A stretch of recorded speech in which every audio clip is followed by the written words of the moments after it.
nada a ver com isso. Aqui em Marcos, Sim, no cara. capítulo 1, texto que nos fala de Jesus curando um leproso, verso 40 em diante, do capítulo 1 de Marcos, diz: aproximou-se dele um leproso, rogando-lhe de joelhos: se quiseres, Jesus, tu podes purificar-me.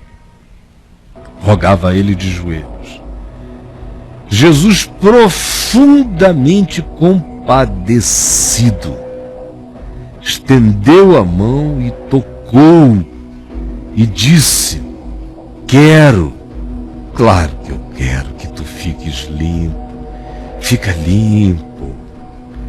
No mesmo instante lhe desapareceu a lepra e ficou limpo, instantaneamente. Quando Jesus disse: é claro que eu quero, é óbvio que eu quero, fica limpo, fica limpo, fica limpo. No mesmo instante lhe desapareceu a lepra e ficou limpo. Fica purificado, ser perdoado. No mesmo instante ficou absolvido, perdoado, limpo. Fazendo-lhe então, depois disso, veemente advertência, que não se diz qual é a advertência que ele fez. Ele não relata. Não, ninguém diz qual foi a advertência. Nenhum dos evangelhos. Porque às vezes você diz, fazendo-lhe veemente advertência para que não contasse nada a ninguém, não expusesse nada a ninguém. A esse homem aqui, ele o adverte também de que não diga nada a ninguém. Não contasse, não falasse. Foi o que Jesus pediu a ele. Mas há uma advertência que ele faz, que talvez até tenha alguma ligação no sentido de que Jesus tenha o que Mateus e Lucas relatam como um pedido de Jesus para que não falasse nada com ninguém. Pode ser a advertência veemente, no sentido de que não diga para ninguém o que te aconteceu. Fazendo-lhe então veemente advertência, logo o despediu.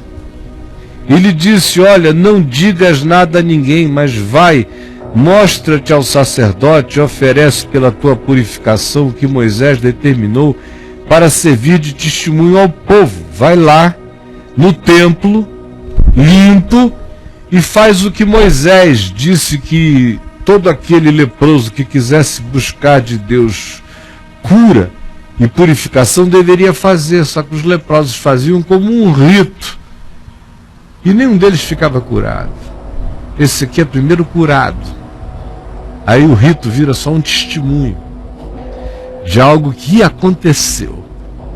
Essa é a diferença entre o evangelho e a religião também. É que a religião faz rito do que nunca acontece. O evangelho só faz o rito do que já aconteceu, do que é.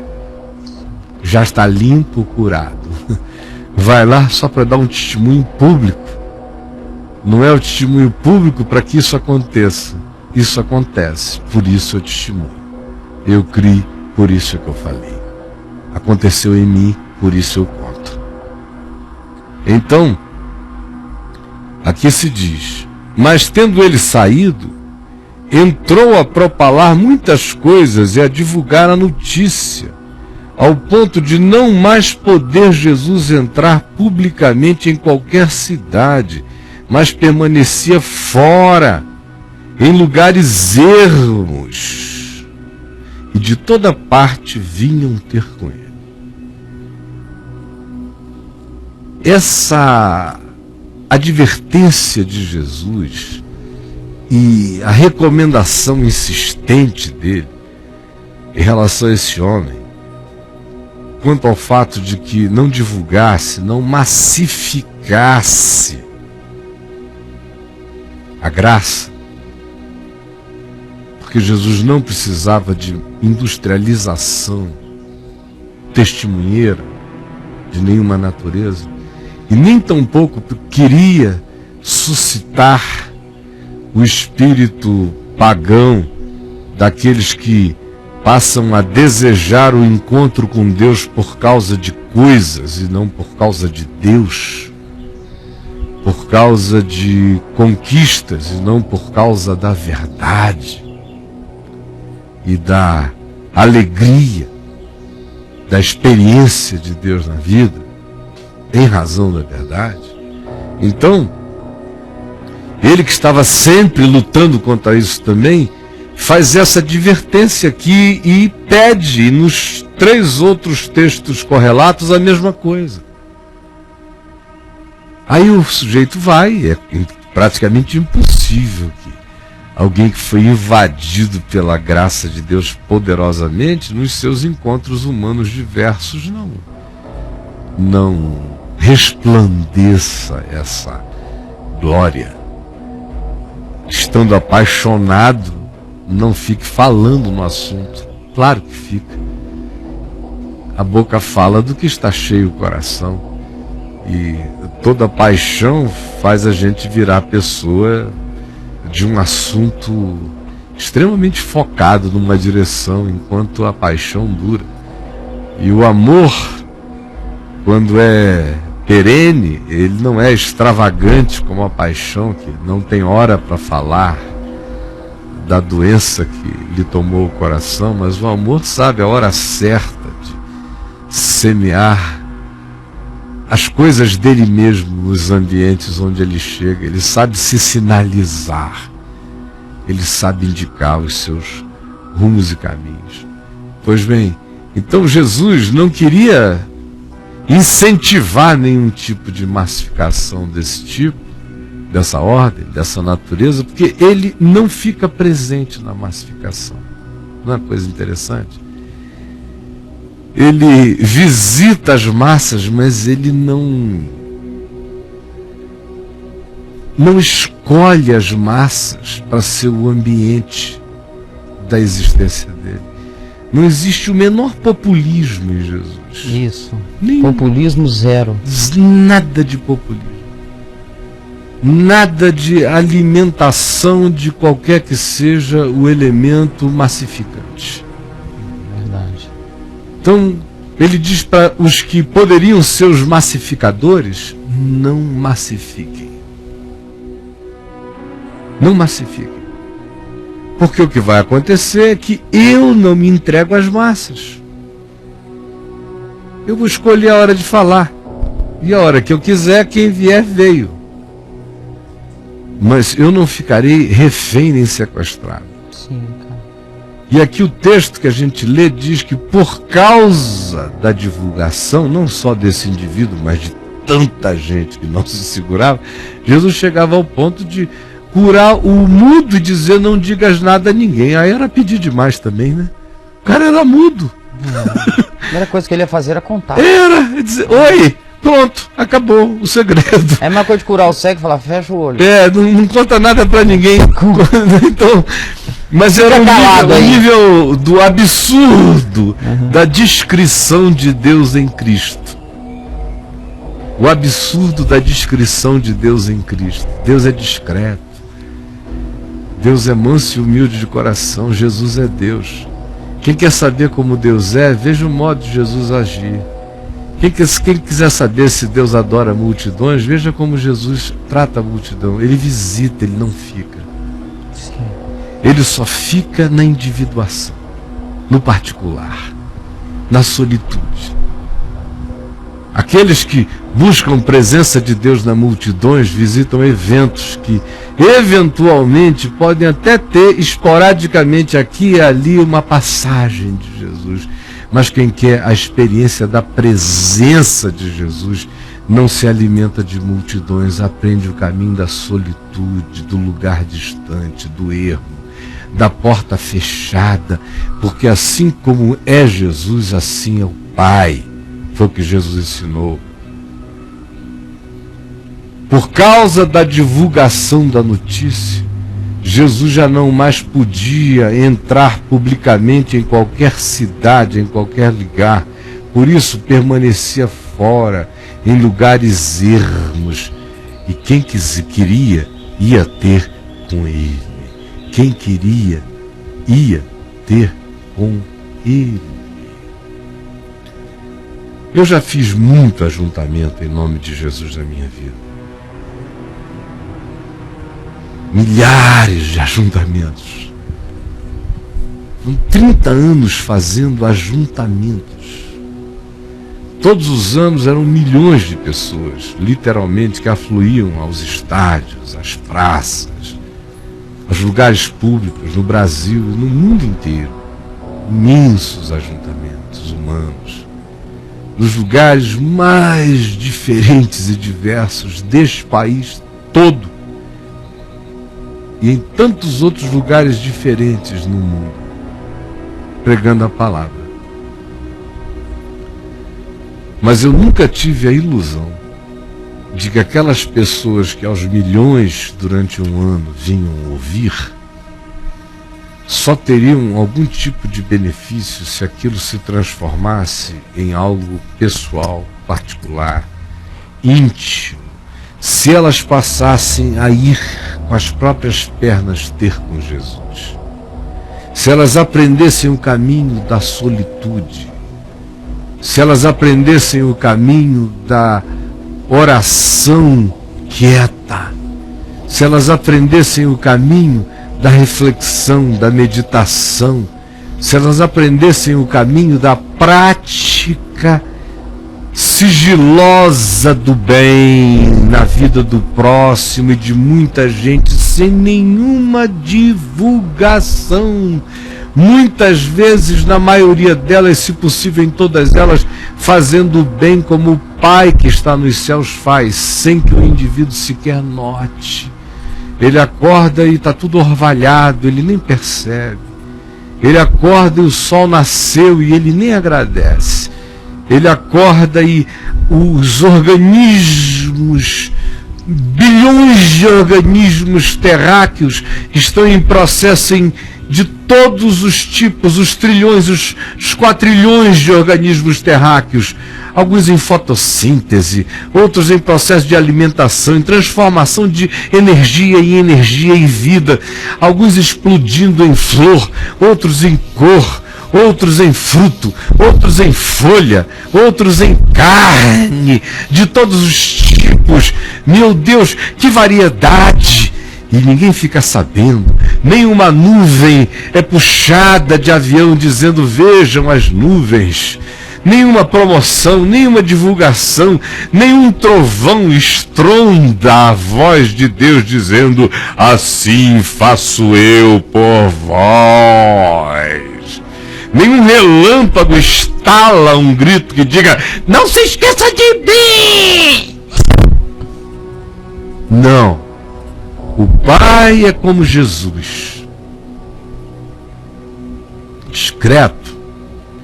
E o convite de Jesus é para que eu o conheça assim. Por isso eu dizia, em meio àquelas multidões que vinham me ouvir, a minha ênfase sempre foi no fim de tudo e na continuidade qualquer que eu tivesse possível com elas.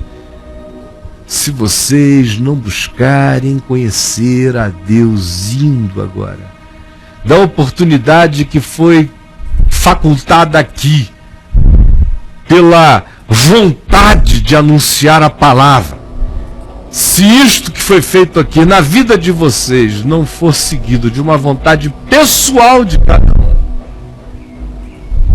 de ter vida íntima com Jesus no ermo, no lugar solitário, de sair da cidade, sair da família, sair do ambiente, sair das multidões, sair dos barulhos, sair das praças.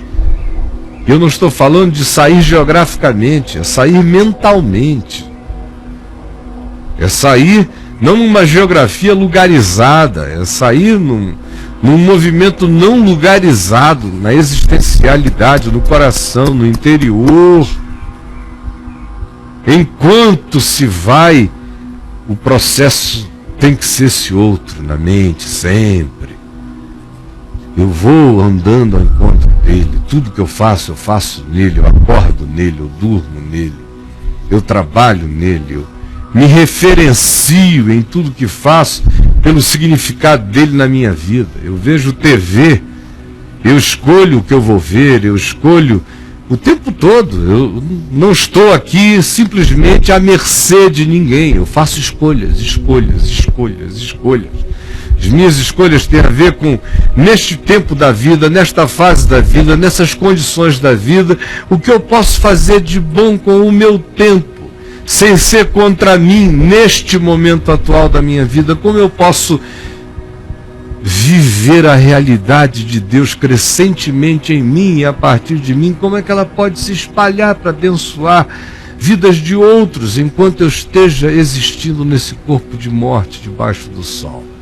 É o meu desejo de todo dia. Isso orienta todo o meu pensar, todo o meu sentir, todo o meu interpretar, todo o meu olhar, o significado de todas as coisas. Por quê? Eu preciso ir a algum lugar necessariamente? Não, eu vou porque eu gosto. Não tenho essa necessidade. Quando eu vou, eu falo.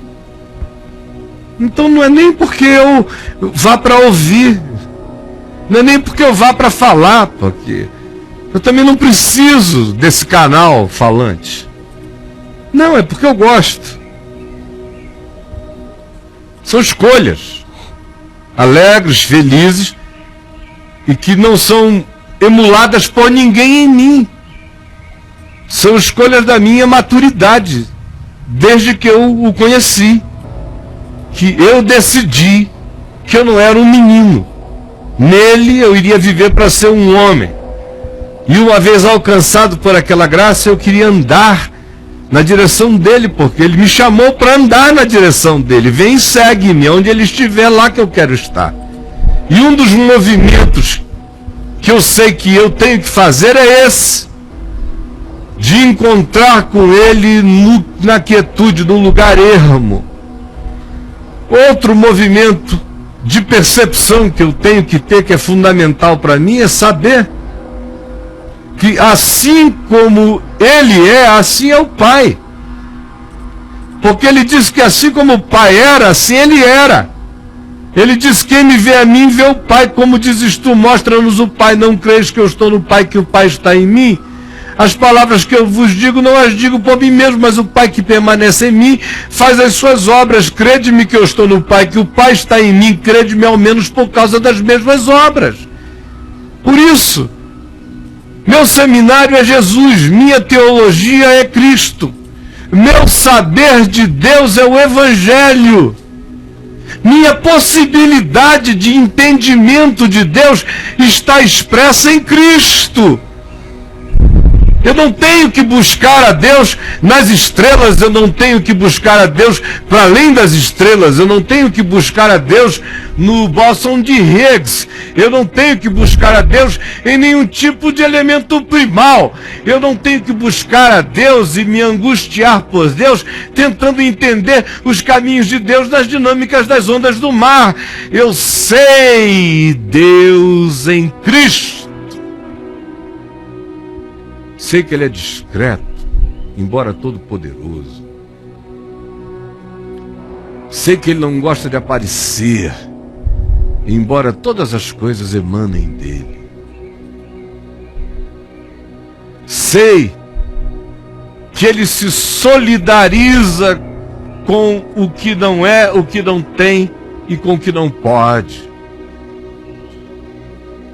Assim como na natureza eu vejo o Pai transformando restolho em adubo fertilizante para a vida. Eu sei nele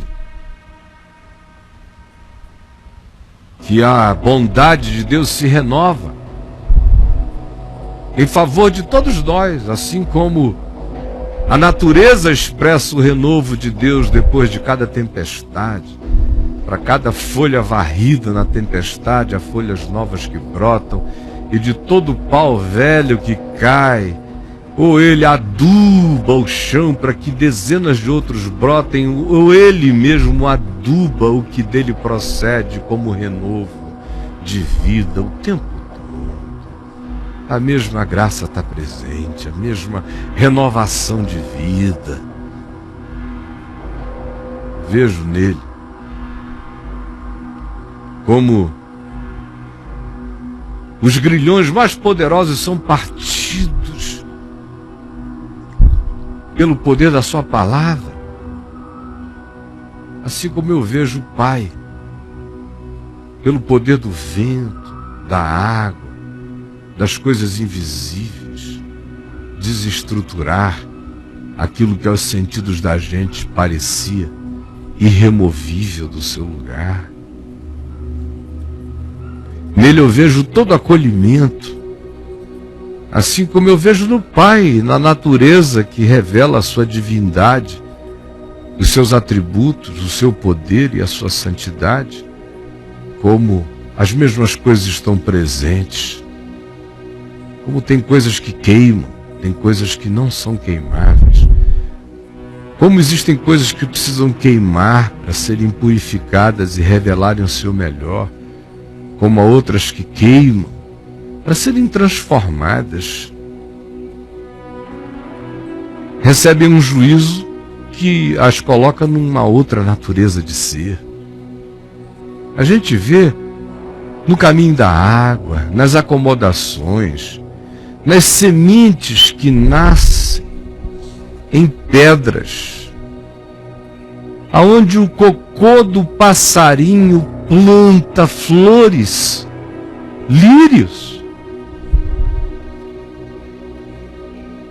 Assim é o Pai, assim é o Filho. Mas eu olho para Jesus e nele eu sei de Deus. Porque não me interessa saber como Deus é para os anjos. Nem me interessa saber como Deus é para o diabo. Nem me interessa saber como Deus é para qualquer outra criatura. Me interessa saber como Deus é para os homens. Me interessa saber como Deus é para mim. Porque é pelo interesse, pelo desejo, pela palavra de Deus para mim, humano, que eu serei julgado. Não é pela palavra de Deus aos anjos, nem aos golfinhos, nem às baleias, nem a qualquer criatura inteligente deste universo ou de qualquer outro universo. Não. A baleia obedece à voz de Deus, o golfinho sabe o seu caminho. Eu, humano, é que perverti o meu. Interessa a mim saber qual é a palavra de Deus, quem é Deus para mim. Quem é Deus para o diabo interessa ao diabo, quem é Deus para mim interessa a mim. Deus para mim está revelado em Cristo. Deus para o homem está revelado do Filho do homem.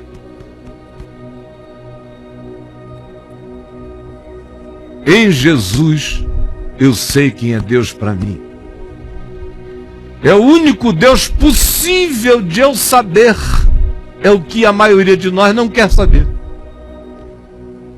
O Deus revelado em Cristo Jesus é aquele que menos consideração tem por nós, enquanto a gente prefere aristotelicamente filosofar sobre o Deus das nossas cogitações, o Deus em relação a anjo, Deus em relação ao diabo, Deus em relação às estrelas, Deus em relação à criação, Deus em relação ao tempo, Deus em relação ao passado, Deus em relação ao presente, Deus em relação ao futuro.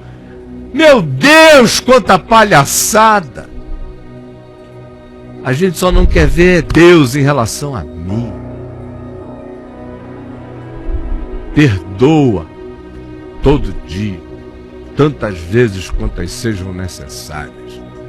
Isso é Deus para mim. Ao perverso, não resistas, para que tu não te tornes como ele. Vence-o com a prática do bem. Não te vingues, jamais. Ao contrário, vence o mal com o bem. O que tu queres que os homens te façam, faze tu primeiro a todos os homens. Sê tu um propositor não ideológico do bem que tu queres que prevaleça na vida e que volte sobre você mesmo, fazendo a priori, insistindo em tal bondade gratuita e não triunfalista, discreta e mansa de humilde de coração como Jesus é, todos os dias da sua vida. Isso é que interessa. É Deus para mim. É a paz de Deus em mim. Tem gente me perguntando como é que os anjos se sentem. Eu não quero saber como é que os anjos se sentem. Eu preciso saber quem eu sou para Deus. Você precisa saber quem você é para Deus. Pare de ficar fazendo fimose em anjos e em você mesmo. Primeiro ofereça a mente, o coração e simplifique a sua percepção. Desfilosofe Deus. Deus não está filosofado. Deus está encarnado. Deus está revelado. Deus coube no espaço de fitas métricas. Deus cheirou entre nós. Suou entre nós. Urinou na terra, defecou na terra, estendeu a mão concreta na terra. Eu não preciso saber qual a relação de Deus com as criaturas abissais. Eu preciso ver o amor de Deus alcançando na sociedade humana as criaturas marginais. Eu preciso ver não o que está acontecendo em Andrômeda. Eu preciso ter olhos para enxergar como Deus enfrenta os buracos negros que se oferecem aos homens como representantes ungidos e sacerdotais de Deus e não passam de buracos negros engolidores de almas humanas. Isso em Cristo eu posso ver e como Deus olha para cada coisa. Em Jesus eu aprendo como Deus não está impressionado com o que nos impressiona. Como quando torres caem sobre injustos e torres caem sobre justos, não significa nada, torres caem. Torres caem. Foi o que Jesus ensinou. Quando disseram, tu viste? Tu ouviste? Que tragédia, a torre de Siloé caiu sobre aqueles que estavam lá, 18. Será que eles eram mais pecadores? Jesus disse, torres caem. Torres caem. Com gente boa, com gente não boa, com gente de todo tipo. Torres caem. A natureza existe também. E a violação de leis da natureza, ainda que na ignorância, uma trepidação de 18 subindo uma torre pode fazer o que já estava para cair, cair. E junto vão gente, pessoas ruins e más e boas, santos e pecadores contumazes. Torres caem. E não é por tais coisas que Deus vai ser entendido ou discernido, porque Deus nunca disse, meu Pai, nunca vos disse, fazei torres que eu vos prometo, elas não cairão. Não há nenhuma promessa de Deus para o homem na natureza que não seja trabalhe. Porque se você trabalhar, você colherá. Nesse mundo caído, está tudo tão claro. Quem quiser ter outras expectativas sobre Deus, invente isso. Mas não jogue a conta para o Deus verdadeiro pagar, porque Ele não é aduladores de idiotas. E eu sei como Ele é, e eu sei como Deus é, eu sei como Deus é. Olhem bem para minha cara. Eu sei como Deus é, porque eu sei como Deus é em Cristo. Como Deus é em Jesus. Eu sei Deus em Jesus. Porque nele habita corporalmente toda a plenitude da divindade. Eu sei como é a divindade para mim, humano. Para mim. Essa é a revelação. Não é como é a divindade para os cachalotes. Envolve. Alcança o universo inteiro. E eu tenho falado tanto sobre isso. Mas o cerne do Evangelho é quem é Deus para você. Quem é Deus para mim? É boa nova para os humanos. O Evangelho de Deus para a criação é muito mais amplo. Jesus é o centro. Cristo de Deus, o Cordeiro de Deus, é o centro de tudo. Mas é muito mais amplo, como diz Apocalipse no capítulo 14. E eis que eu vi um anjo voando pelo meio do céu, qual clamava com grande voz: temei a Deus e dai-lhe glória, a Ele que criou os céus, que criou a terra, que criou o mar e que criou todas as fontes das águas. Um evangelho eterno de Deus com a criação, que nos inclui, aonde o Cristo de Deus é o centro, sempre. Mas o evangelho que eu anuncio toda manhã aqui, e que Jesus viveu entre os homens de maneira explicitamente contundente, revela quem é Deus para mim, humano, e quem devo ser eu, humano, pelo todo da criação e para todas as minhas relações na vida. Senhor Jesus, eu começo aqui entregando diante de Ti esta palavra a todos os que a ouviram, palavra que eu não tinha planejado em falar sob hipótese alguma, e que apenas brotou da sinceridade do coração. Eu peço que de algum modo, por alguma razão extraordinariamente Tua, ela exploda com vida no coração de milhares de pessoas. É o que eu te imploro, em nome de Jesus, para a glória de Jesus. Amém.